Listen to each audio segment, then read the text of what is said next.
자녀의 마음에 하나님께서 그리시고자 하는 그림을 그려주라는 말씀 제목으로 오늘 말씀을 선포하고자 합니다. 어린이 주일을 우리가 매년 맞이하죠.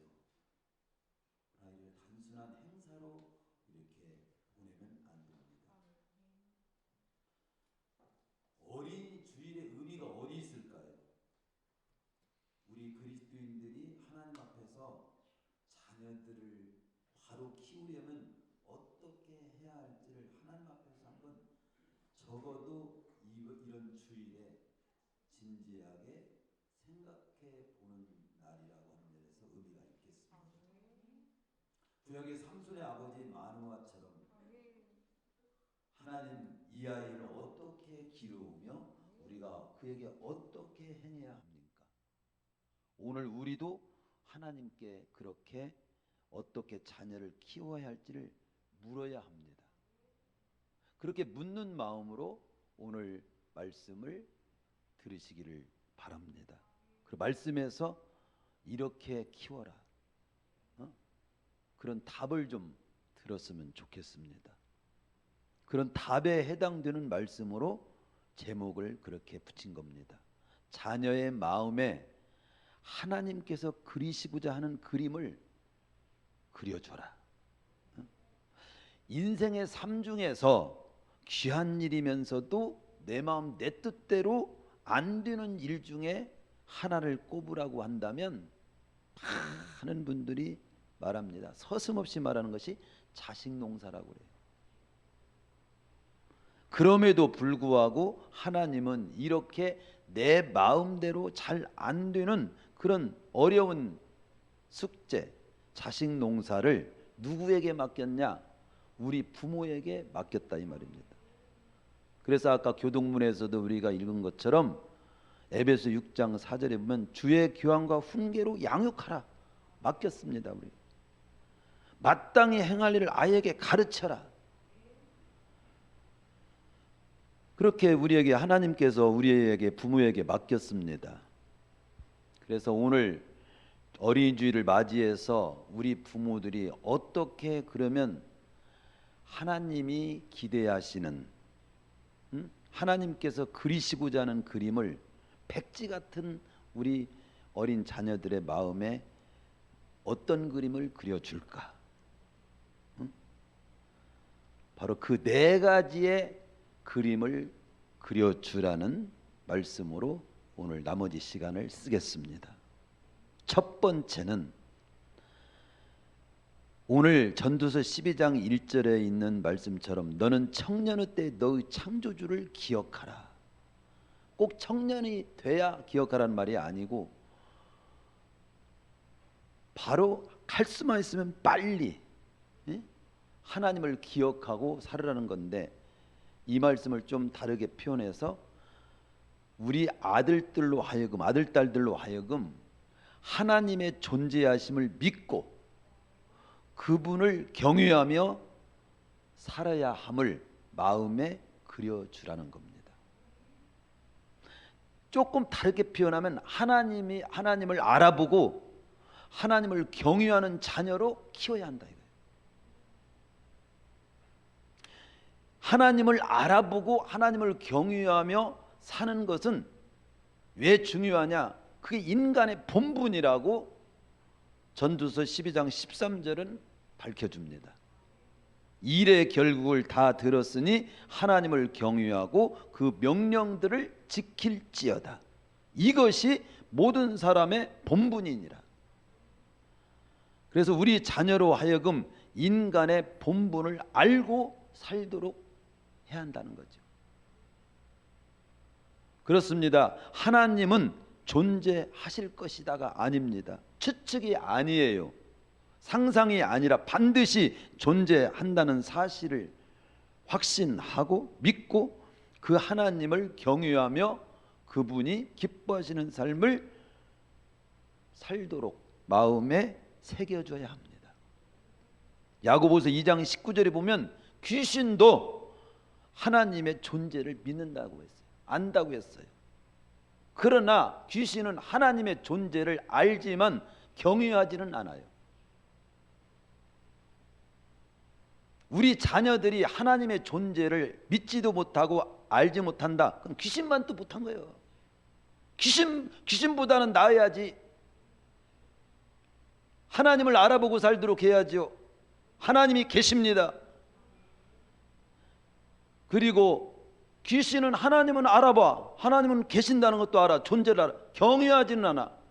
그럼 우리가 하나님을 안다고 또 하면서 경외하지를 않는다면 그 귀신하고 똑같은 거네. 귀신보다는 나아야지. 하나님을 알 뿐만 아니라 하나님을 경외하는 그 자리에 우리 자녀들이 있도록 해야 된다 이거죠. 하나님의 존재도 모르고 하나님을 경외하지도 않고 이건 불신자입니다. 그렇게 살도록 우리 자녀들을 방치한다면 이 책임은 우리 부모들에게 물을 거예요. 또 어떤 사람은 하나님의 존재는 믿으나 경외하지는 않아. 경외하는 사람은 뭐 안 살아. 예배하지도 않고 기도하는 것도 없고 하나님 말씀 따라 사는 것도 없고 하나님이 기뻐하시는 사람이 뭔지도 모르고 사는 거예요. 그것은 귀신과 똑같아요. 귀신도 하나님이 계신 건 알아. 경외하지는 않아. 하나님이 기뻐하시는 삶을 살지는 않아.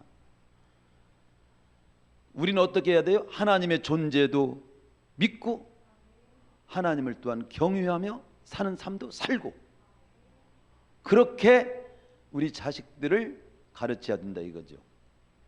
성경 창세기 1장 1절이 하나님이 천지를 창조하시니라를 밝히고 있습니다. 하나님의 존재와 함께 모든 것을 존재케 하신 제1원인자가 되시는 분이 하나님이시다 이거예요. 그래 하나님이 계신가 안 계신가 모르는 사람은 딴 거 생각할 거 없어. 내가 있다는 것이 곧 하나님이 계신 거예요. 최초의 내가 있고 아버지가 있고 또 아버지 올라가면 최초의 존재케 하신 원인자가 있는데 그 최초의 원인자가 되시는 분이 하나님이에요. 히브리서 11장 6절은 믿음 없이는 하나님을 기쁘시게 못하나니 하나님께 나아간 자는 반드시 그가 계신 것을 믿으라 이거예요. 계신 것과 또한 자기를 찬자의 상 주시는 이심을 믿어야 할지니라. 믿음으로 받아들일 일입니다. 하나님의 계시는 것은 자기 두뇌로 여러분 머리로 하나님이 계신가 안 계신가 여러분은 우리 머리로 하나님이 계신 걸 확인할 수 없어요. 이사야 1장 3절에서는 하나님을 알아보지 못하고 사는 인간의 모습에 대해서 안타깝게 하나님께 생각하시고 있다는 사실을 표현한 말씀이 거기 나옵니다. 소는 그 임자를 알고 나귀는 그 주인의 구유를 알건만 이스라엘은 인간은 알지 못하고 나의 것은 깨닫지 못한다. 여러분 아기를 낳았어. 그런데 1살, 2살, 3살 돼도 5살까지 6살, 7살까지 돼도 엄마를 못 알아봐. 그러면 엄마 가슴이 탈까 안 탈까? 속이 탈까 안 탈까? 속이 타는 거지. 인간이 하나님을 알아지 못할 때 하나님의 속이 타는 거예요. 지금도 하나님을 믿지 못하고 알지 못하고 있다면 지금 속타게 만드는 안타까운 인간인 거예요. 전도서 12장 1절에서 인생을 교훈한 말씀에 오늘 말씀에 너는 청년의 때 너의 창조주를 기억하라.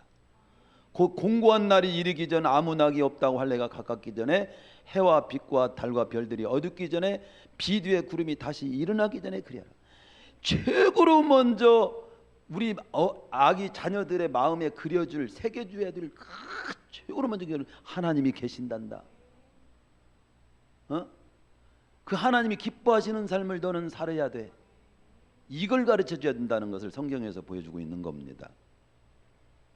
창세기 2장 15절에서 하나님께서 아담을 만드시고 제일 먼저 자신을 드러내 주셨어요.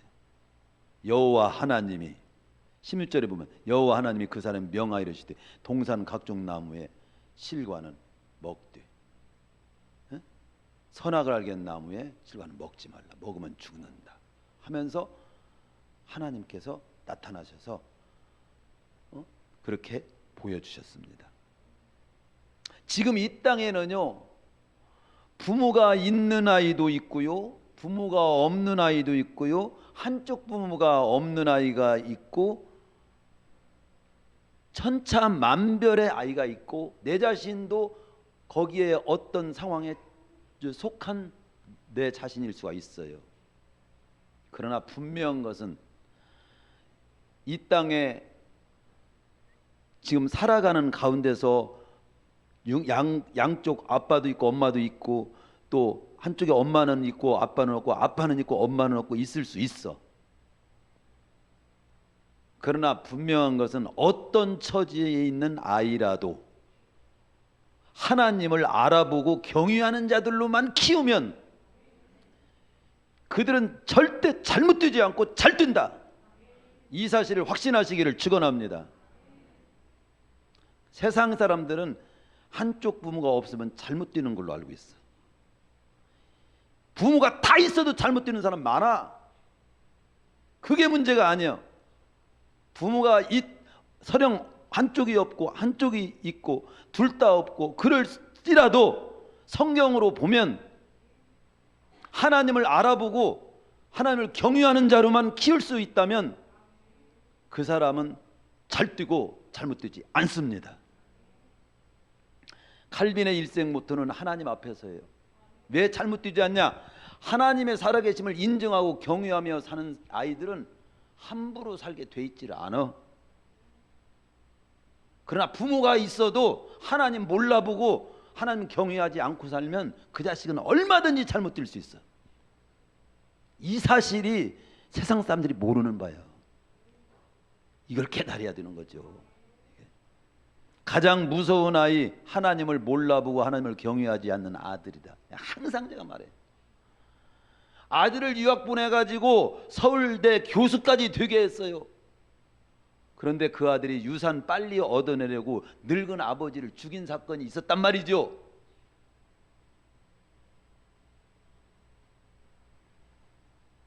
아이들은 세상적으로 똑똑한 아들이었으나, 이 아들은 세상적으로 똑똑한 아들이었으나 하나님을 몰라보고 하나님 두려워할 줄 모르고 하나님 경외하지 않는 똑똑한 아들이야.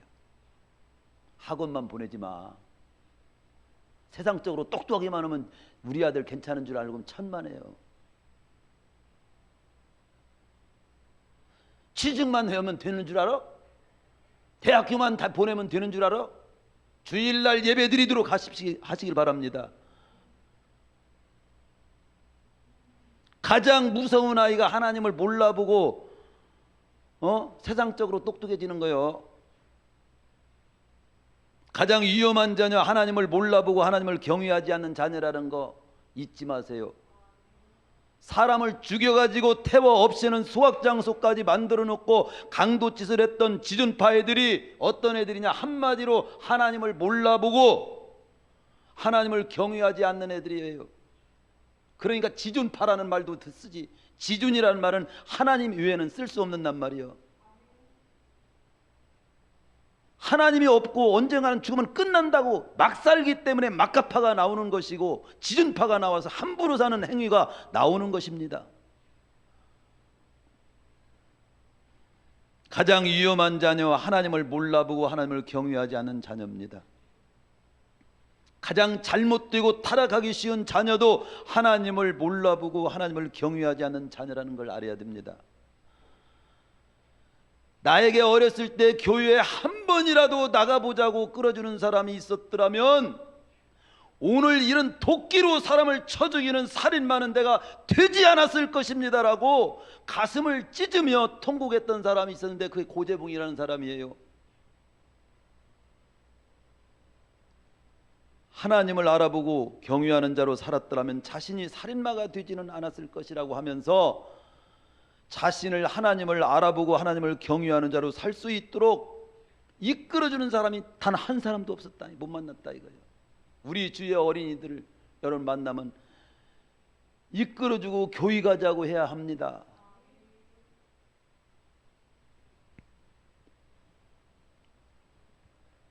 그렇습니다. 하나님을 알아보고 경외할 줄 아는 자는 구약의 요셉이나 에녹처럼 함부로 삶을 살 수가 없습니다.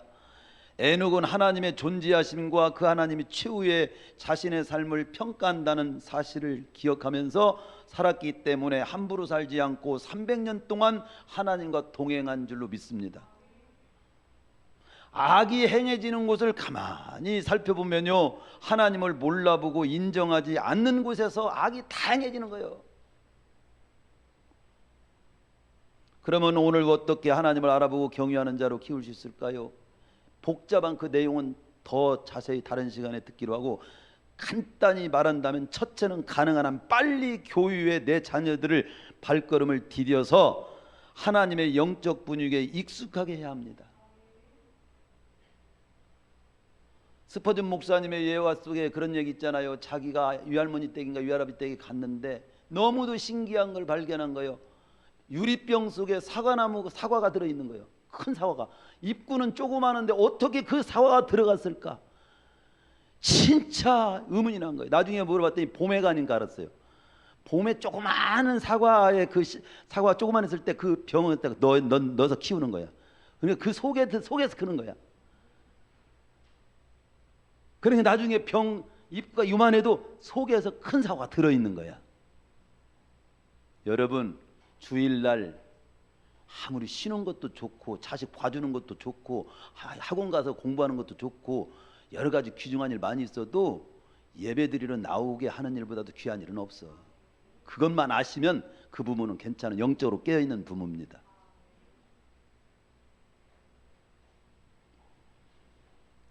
일단 주일학교에 꼭 들쓰면 보내세요.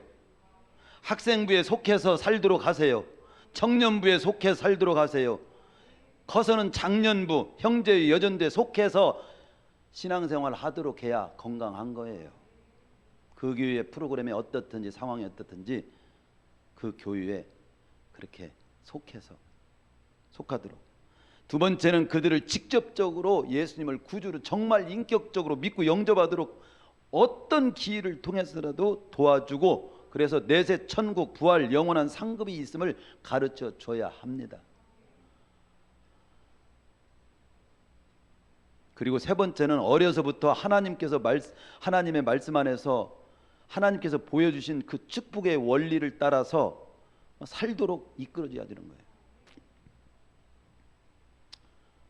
자, 그다음 그 첫 번째 제가 무슨 말씀을 드렸습니까? 지금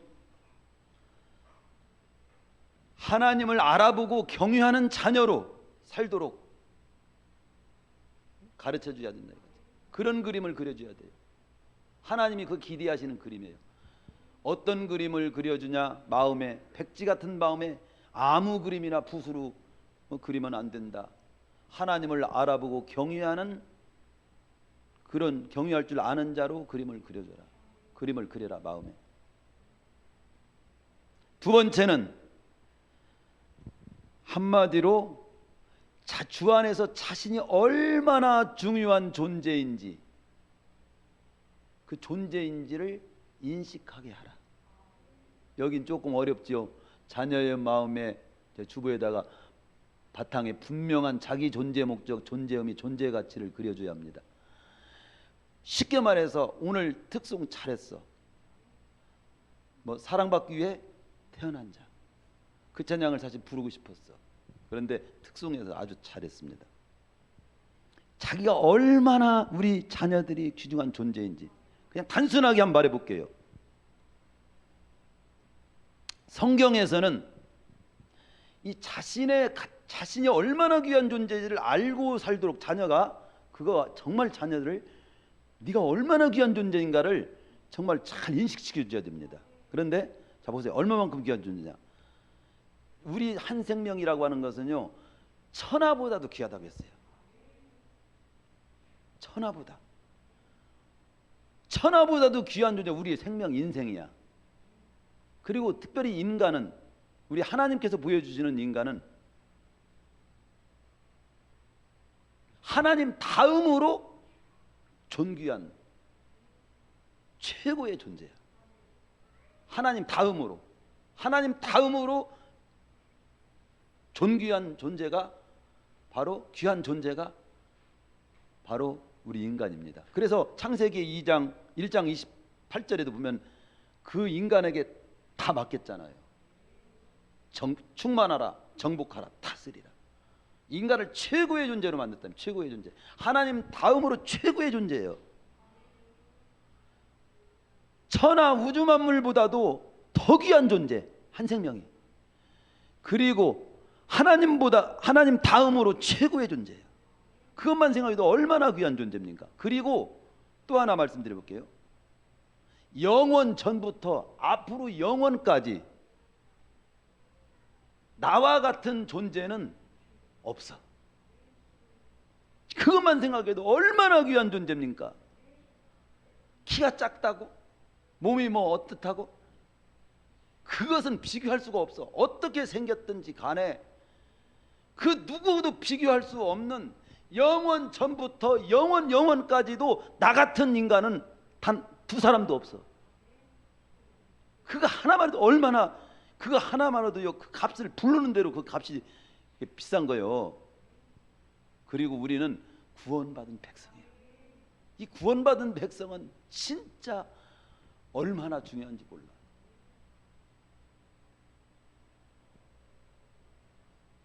그리고 하나님 나라 위에서 가치 있게 살아야 할 존재로 하나님은 봐주세요. 이 땅이 사람 살 곳이 되도록 하는 일에 나를 쓰시기를 원하셔. 얼마나 귀한. 그런데 내가 얼마나 귀한 존재도 모르고 몸을 함부로 하고 흥청망청 그냥 살고 아무 생각 없이 살고 태양이 뜨는지 안 뜨는지도 모르고 분별 못하고 살고 그러면 돼요. 자기 존재가 얼마나 귀한 존재인가를 알수록 그 사람은 삶을 똑바로 잘 살게 되어 있습니다. 자녀는 애물단지나 나를 힘들게 하는 존재가 아니라 하나님께서 주신 기업이요 상급이요 복덩어리라고 시편 127편 3절에서 5절에 보면 보라 자식들은 여호와의 기업이요 태의 열매는 그의 상급이로다. 젊은 자의 자식은 장사와 수정 화살 같으니 이것이 그의 화살통에 가득한 자는 복이다. 여러분 화살 쏘는 사람이 화살통에 화살이 딱 차면 얼마나 좋아. 그와 그렇게 표현한 거죠. 여호와의 기업이요 상급이라고 이렇게 표현합니다. 그래서 우리 부모나 자식이 알아야 할 사실은 자신은 하나님의 목적 가운데 태어난 하나님의 존귀한 자녀라는 것을 잘 알려줘야 되고 전에도 후에도 없을 하나님의 유일한 존재로 지음받은 천하보다도 귀한 존재임을 인식하고 살도록 하고, 그래서 천하보다 귀한 생명이 아무런 의미도 목적도 없이 가치도 없이 태어난 자는 한 사람도 없다는 거, 너는 너무도 가치 있고 또 가치 있게 살아야 할 존재라는 것을 인식하도록 해야 됩니다.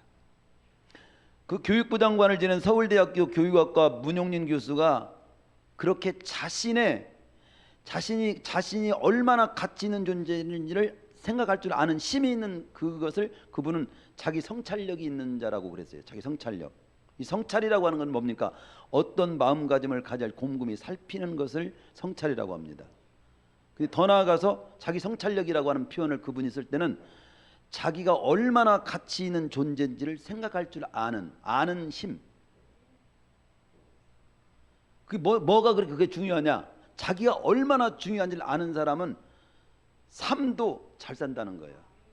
즉 예를 들어서 똑같이 서울대학교에서 학생들을 연구해서 보니까 똑같이 공부 때문에 스트레스를 받는데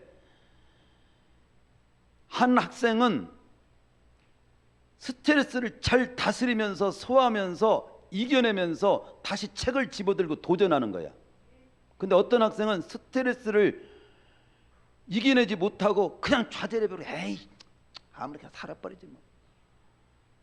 카이스트에서 자살한 애들이 몇 명 나왔죠. 여러분 소식 들었었죠. 극복하지를 못하는 거야. 그 멘탈이 약한 거야. 어른도 마찬가지예요.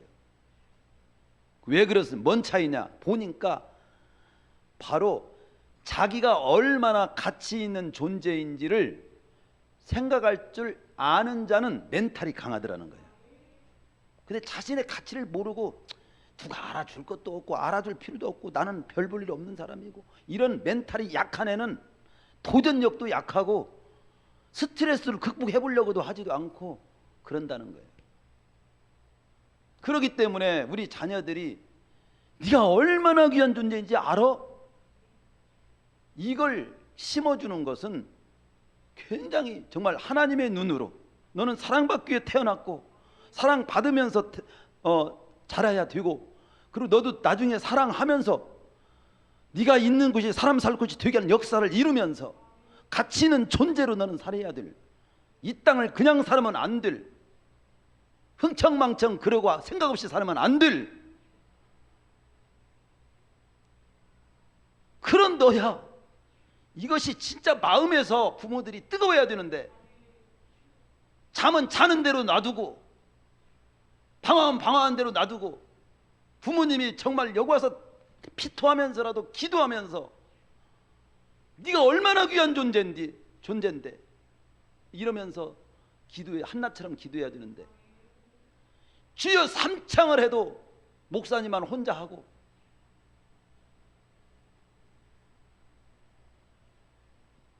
여러분 자기 자신을 돌아보고 내 자신은 얼마나 귀한 가치 있는 존재인지를 한번 생각해 볼 줄 아는 자녀로 키우라는 거예요.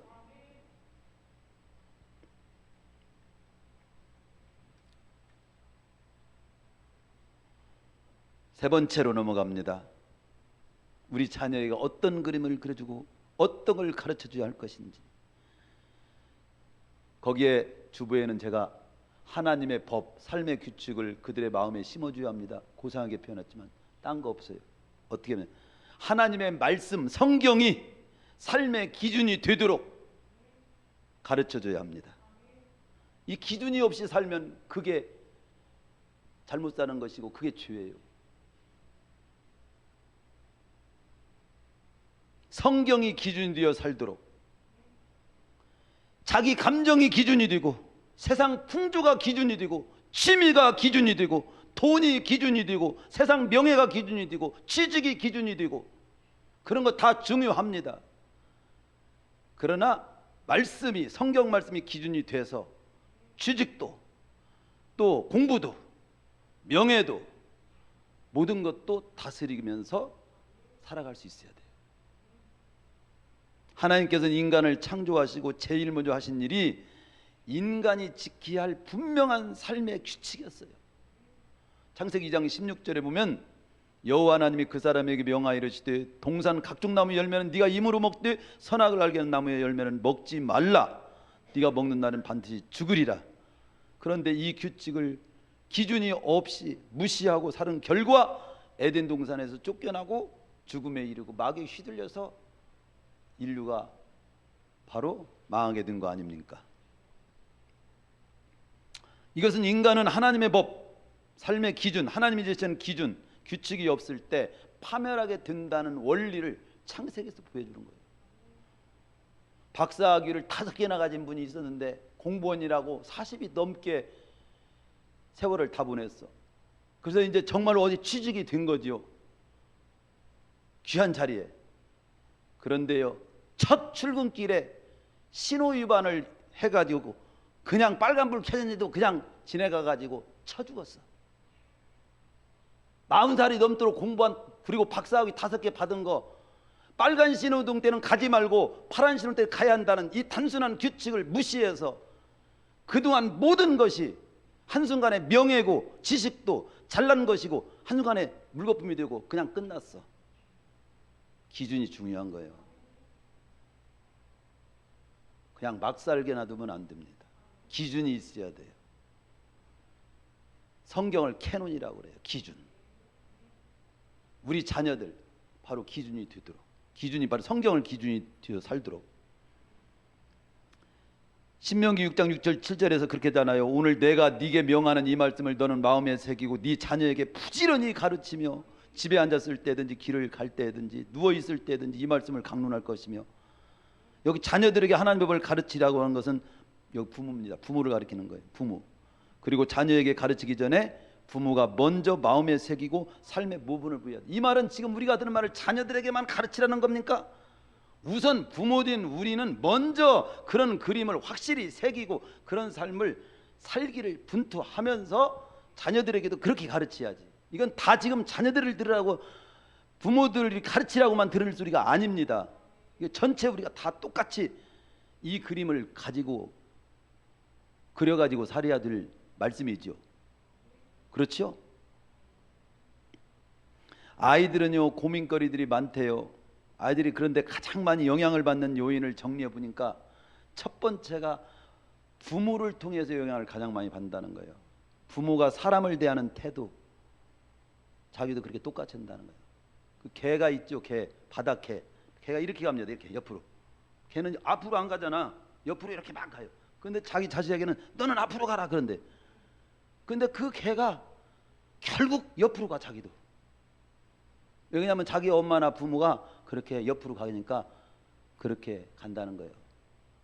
아니, 다리가 그렇게 생겨서 그렇겠지만, 즉 둘째, 부모가 일을 처리하는 방식이 보고 배운다는 거예요. 우리 아버지 어머니는 일이 생기면 일단 기도하셔. 나는 그게 뭔지도 모르고 쓸데없는 일을 한다고 생각했었어. 나중에 보니까 정말 우리 아버지 어머니가 멋있게 사셨구나, 깨달을 날이 있는 거예요. 그런데 어느 부모는 일만 생기면 스트레스 받고 술 먹어. 그러니까 그걸 보고 자기도 그럼 배우는 거예요.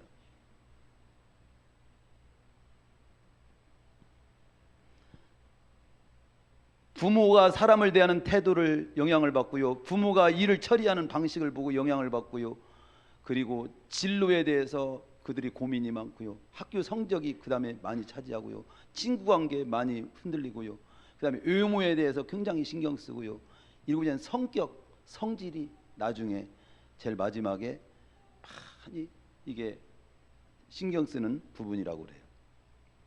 제가 여기서 이런 것들을 소개하는 이유는 자녀들은 부모가 살아가는 모습, 즉 말하고 행동하고 사람을 대하고 일을 처리하는 그런 모습을 잘 보여줘야 된다는 거죠. 내가 하나님을 알아보고 하나님을 경외하는 자로 내가 살아야지. 그러면서 그렇게 그려줘야지. 그리고 기준이, 내가 하나님의 기준이, 말씀을 기준으로 삼으려고 하면서 삶을 살면서 너도 기준이 되도록 하라, 이렇게 해야지.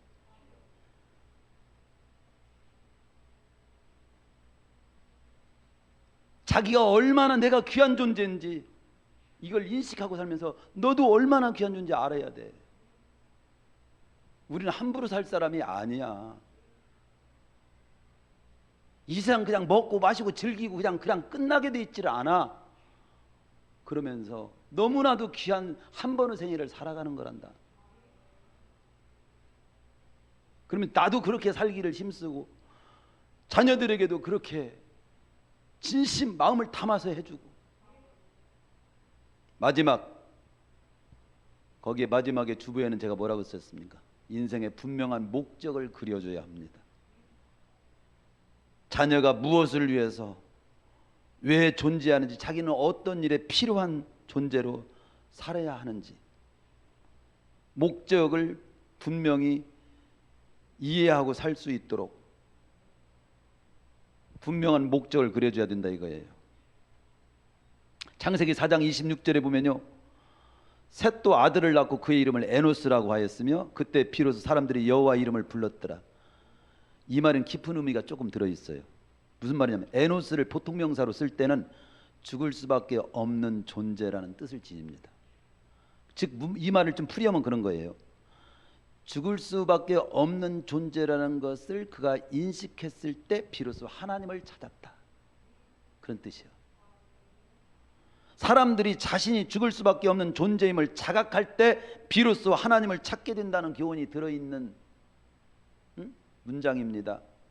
전도서 7장에도 보면은 초상집에 가는 것이 잔치집에 가는 것보다 나으니 왜 그러냐, 모든 사람의 끝이 이와 같이 되기 때문이다. 산자는 바로 이것을 그의 마음에 둘지라, 인생의 끝날 날이 있다는 것, 죽음이 있다는 것을 염두하고 살아라.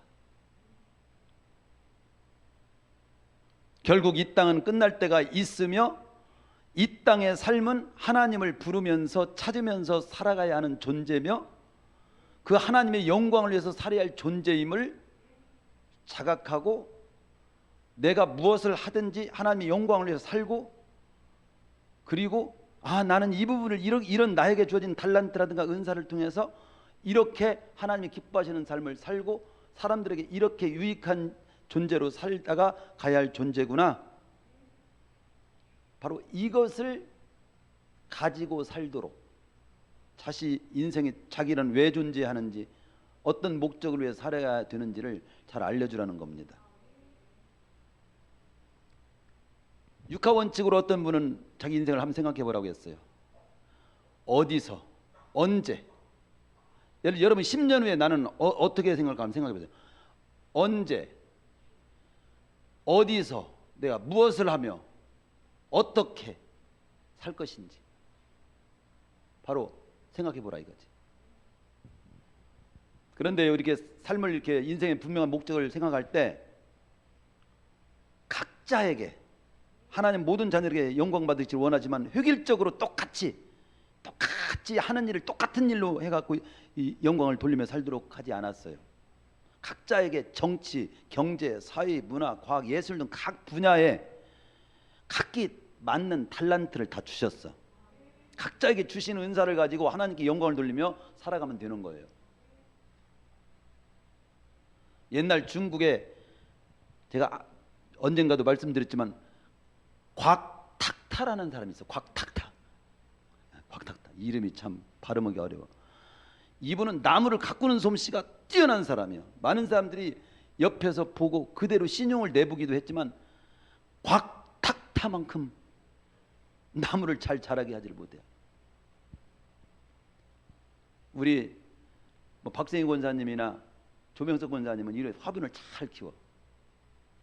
근데 우리는 손만 대면 죽여. 물 줘야 되지 않을 때 물을 다 주고 너무 좋아하고 썩고. 이걸 그런데 그 곽탁타는 어떻게 이렇게 나무를 잘 그렇게 키우는가 했을 딱 한마디 했어요. 저의 힘으로 나무를 살리고 무성하게 키우는 것이 아닙니다. 나무 한 그루마다 각기 본래 타고난 천성과 성질을 있는데 그걸 잘 살려가지고 보살펴 줄 따름입니다. 자녀를 이렇게 키워야 돼. 내가 생각하는 대로 막 어거지로 비틀어가지고 자녀를 키우는 것이 아니라 이웃집 모범생처럼 막 하라고 하는 것이 아니라 걔는 걔고 너는 너고 형은 형이고 동생은 동생이고 이렇게 하면서 각자 이렇게 특성이 있어요. 달란트가 있다 이 말이죠. 생김새도 다르고 다 달라. 그래서 내 아이는 내 아이들의 장점이 있고 행해야 할 목표가 있는 겁니다. 그래서 자신을 향한 하나님의 뜻을 추구하는 것이 자녀들의 삶에서 최고의 삶이 되게 해야 됩니다. 너는 커서 뭐가 되고 싶냐 물어보기도 하고 너는 내가 볼 때 이런 걸 좀 특별히 눈에 띄게 잘한다. 잘할 수 있을 것 같아. 이런 것 대화들 평범한 대화지만 굉장히 중요한 거죠. 항상 말하지만 제가 달라스 신학교 하워드 핸드릭스 박사가 쓴 책 속에 너 커서 뭐가 될래? 이런 내용이 나와요. 그러니까 이 아이가 핸드릭 박사의 이야기 속에 이런 내용이 나옵니다. 아빠, 나 청소부 운전수 할래. 쓰레기차 운전수 한다는 거예요. 그러니까 이 어린애 눈에는 골목길에 쓰러진 쓰레기차가 그냥 탁 그 도착하는 신호를 알리면 일제히 아줌마들이 다 나와가지고 아이고 수고하신다고 막 하니까 이게 대단한 줄 아는 거예요. 이때 부모가 그렇게 하면 안 된다는 거죠. 너 무슨 소리를 하는 거야, 너 이 정신 나간 놈아. 쓰레기 청소부 운전한다고 이렇게 하면 안 된다는 거예요. 그러나 이때 이렇게 우리 하나님의 부모는 이렇게 해야 그게 성경적이라는 거죠. 그러니 하나님께서 너에게 그것을 원하신다면 쓰레기차 운전수가 되는 것도 좋지. 근데 쓰레기차 운전수가 되더라도 이 세상에서 가장 아름답게 쓰레기차를 운전하는 위대한 운전수가 되어야 돼. 너 뭐 하고 싶어? 나는 빵집 하고 싶어. 나는 뭐 조경업을 하고 싶어. 나는 공무원을 하고 싶어. 나는 뭐 대통령도 하고 싶어. 뭐 장관도 하고 싶어. 여러 가지 하고 싶은 것이 농사를 짓게. 하지만 그 하는 일을 통해서 바로 하나님께서 가장 보기 좋게 보시기 원하는 모습으로 그 일을 감당하는 자로 살면 된다는 거지. 하나님의 뜻을 떠나서 스타가 되기보다도 하나님께서 그에게 주신 그 일터 직업 속에서 주어진 일을 통해서 하나님 기뻐하신 모습으로 그 일을 해내는 사람이 되도록 그를 격려하는 부모가 되어야 된다는 거죠. 닉 부이치치라고 하는 사람이 있어요. 닉 부이치치. 이 오스트레일리아 사람이 책도 나와 있잖아요. 1980년 12월 4일생이요. 우리 정의하고 허정 집사하고 나이가 비슷하네. 이 오스트레일리아에서 팔과 다리가 없이 태어났어. 그러니까 친구들에게 놀림감이고 8살 때 이 어린 것이 자살을 결심해요. 10살 때는 욕조에서 그냥 자살하려고 몸을 던졌는데 3번이나 세웠던 그 계획이 실패하게 돼. 근데 그 아버지가 누구냐? 목사야. 지역교회 목사였어요. 어머니는 신실한 이제 크리스찬이겠죠. 근데 그의 부모는 다른 거 없고 너는 생김새 비록 그래도 너는 특별한 아이다. 너는 그러나 특별한 목적이 있을 거야. 용기 잊지 말고 힘을 내. 그걸로 계속 격려하면서 너는 특별한 아이고 특별한 목적이 있다. 너를 향한 목적이 있다. 이렇게 했는데 그 닉부이지가 어느 날 그 이제 시간이 가면서 하나님의 사랑을 깨닫기 시작하고 자신감을 얻기 시작했는데 결정적으로 큰 전환점을 맞은 때가 있었어. 요한복음 9장을 읽다가 왜 이 사람은 소경으로 태어났습니까? 그런 내용이 있잖아. 예수님께서 대답해 주십니다. 이 사람이나 그의 부모의 죄로 인한 것이 아니고 본인 때문에도 아니고 부모 때문에 죄도 아니고 그에게서 하나님이 하시고자 하는 특별한 일을 나타내고자 하심이라. 목적이 있다. 이것에 확 충격적으로 충격을 받고 그것 때부터 변화가 시작이 된 거예요. 그때 자신이 이 땅에 태어난 목적이 있을 거다. 그래서 그가 깨달은 목적은 뭐냐? 이렇게 책에서는 이렇게 나옵니다. 하나님은 지금까지 한 번도 그런 방법으로 사용하지 않은 방법으로 자신을 사용해가지고 다른 사람이 나 같은 사람을 보고 잠재력을 개발하는 용기를 갖도록 하는 일에 나 같은 사람을 쓰실 수 있다는 걸 깨달았다는 거예요. 15살이 됐을 때 그는 자신의 생명을 그런 목적을 위해서 바치기로 결심을 해요. 그래가지고 지금은요 전 세계를 다니면서 나 같은 존재도 이렇게 살고 이렇게 개발하면서 이렇게 당당하게 사는데 사지가 멀쩡한 당신은 얼마나 귀한 존재입니까? 왜 그것을 묵힙니까? 왜 썩습니까? 하나님께는 당신을 향한 목적이 있습니다. 그대로 썩고 늙어서 죽지 마세요. 한마디로 도전을 주는 그게 이제 그가 자기 목적이 삶의 목적이라는 걸 알았어. 다른 사람을 개발시키는 일에 쓰는 그 목적이 자신에게 있구나. 말씀을 마쳐야겠죠? 비록 팔다리가 없는 존재로 태어났어도 하나님께서 자신을 통해서 많은 사람에게 희망을 주시고자 하는 일에 도구로 쓰는 것이 나를 향한 목적이구나. 이걸 깨달은 거예요. 우리 부모들이 세상의 가치관이나 자기 가치관을 따라 마음대로 백지 같은 자녀들에게 붓을 놀리는 부모가 되지 않기로 결정하시고 하나님께서 그리시기를 원하시는 그 그림을 오늘 4가지 제가 제시했습니다. 첫째, 하나님의 존재를 인정하고 경외하며 사는 자가 되도록 나도 살고 내 자녀에게도 그려주자. 자신이 얼마나 하나님 앞에서 귀한 존재인지 내 자신부터 나의 존재가 얼마나 귀한 존재인지를 생각하고 나도 함부로 살지 말고 내 자식도 얼마나 귀한 존재인지를 알고 살도록 가르치자. 그리고 성경을 평생 삶의 기준으로 삼고 나도 살고 내 자식도 그렇게 살도록 하자. 그리고 나를 향한 하나님의 목적이 있다. 최고의 존재로 인간을 만들어 놓고 아무 목적도 없이 아무렇게나 살다가 오라고 그렇게 할 수 있겠어요? 그러지 않잖아요. 목적이 있단 말이죠. 나에게 주어진 탤런트가 뭔지, 내가 할 수 있는 것이 뭔지 더 개발해서 유용하게 이 가선 땅에서도 유용한 자로, 우리 교회에서도 필요한 자로, 가정에서도 귀한 아들, 딸로, 그리고 이 나라에도 이 지구촌에도 한 시대를 살다가 그냥 늙어가고 그냥 죽지 말고 구원받고 구원받은 자답게 살면서 나를 향한 목적을 따라서 살도록 나도 살고 내 자녀도 그렇게 가르치는 우리 교회가 될 때, 우리 교회가 또 다른 모든 사람들에게도 살리는 역사를 이루게 되는 하나님이 기뻐하시는 교회가 되고 우리가 될 줄로 믿습니다.